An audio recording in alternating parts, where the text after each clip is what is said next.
Hi, I'm Vanessa Fairfax from Fairfax Saddles Limited. I'm just going to talk you through the Fairfax Performance Bridle that we've spent the last 2.5 years developing and is based on scientific evidence.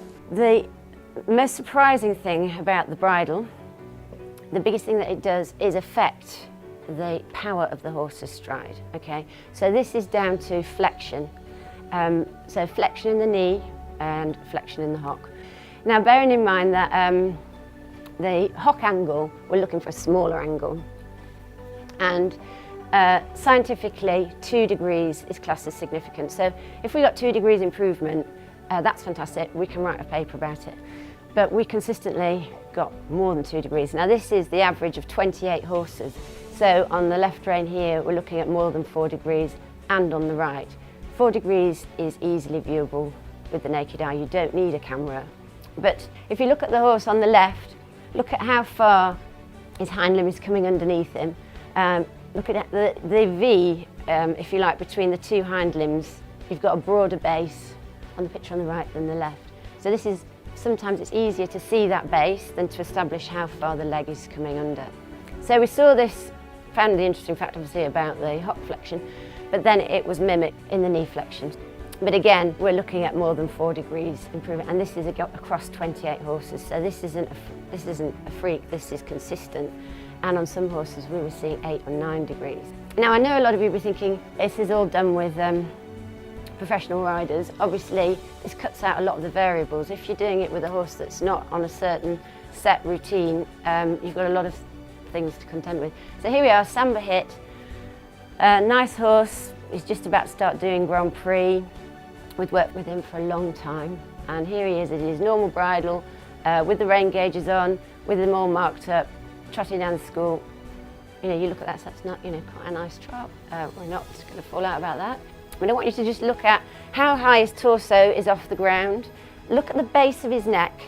Just try and remember that picture of how his neck is sitting on the shoulder, and the whole of his top line, and just how far he's reaching out with his forelimb and how far he's reaching out with his hind limb.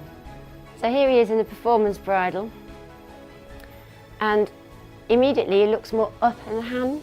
So if you're looking again at that V base of the triangle, how much more extension we've got in the forelimb, and that's a byproduct of getting more flexion in the knee.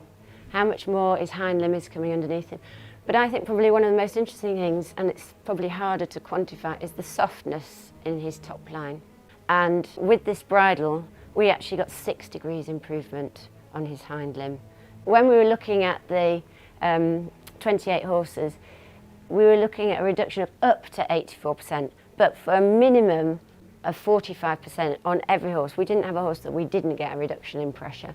Final point on there, obviously, every horse we tested improved its knee and hock flexion, absolutely everyone. Now this brings us on to nosebands. Which noseband do you think creates the most pressure? A regular flash. So here we have Samba, this is his regular work bridle, okay?